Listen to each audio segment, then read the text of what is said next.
Assalamu alaykum. Ana til o'smirlar kanalimizga xush keldingiz.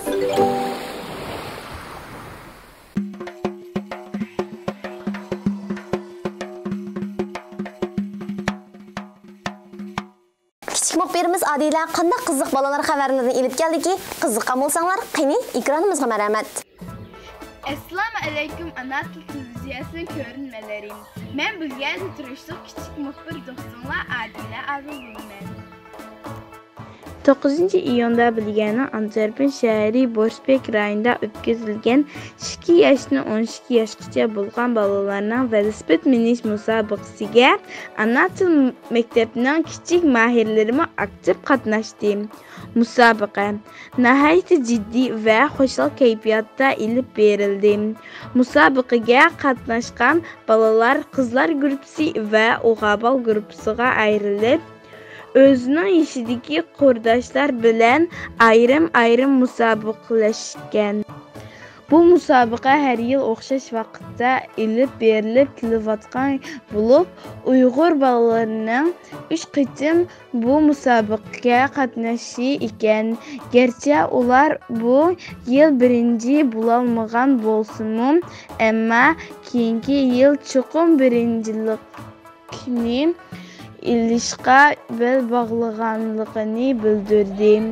Men bu munosabat bilan musobaqaga qatnashgan mahirlardan Uyg'ur Fazilat ziyorat qildim.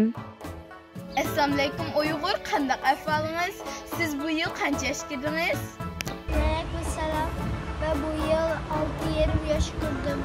Ha Uyg'ur, siz bu qitimliq velosiped minish musobaqada qancha bo'ldingiz? Birdagi musobaqada 5-chi bo'ldim. Siz velosiped minish musobaqadagi ta'sirotingizni so'zlab berasiz. Xo'shal, ochiqmas gap, ya bo'lmasa ko'nglingiz yerim bo'ldimi?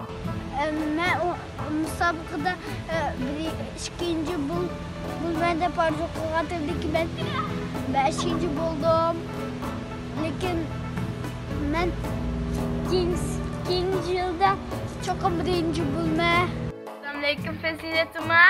Yaxshimi? Siz bu yil qancha yoshga kirdingiz? Men 4 yoshga kirdim. Fazilat, siz o'zingizning yoshidagi qizlar bilan chaqqon velosiped 2-chi bo'libsiz. Siz undan xushal bo'ldingizmi? Men 2-chi bo'ldim. Sizin kichik yoshda ufqingiz ochildimi? Velosiped musobaqaga qatnashibdi. Bu qancha bo'ldi? Ham sovg'a oldimi? Mening atiga 3 yosh kirdi. 4-chi bo'ldi. Ana til televiziyasiga vakolatan bu umaqlarning qitim birinchilik erishishni umid qilaman. Xabarlarimizni yoqtirib ko'rganinglarga rahmat. Sani ko'rishaylik. Bilgadan Adila Adil. Xo'sh.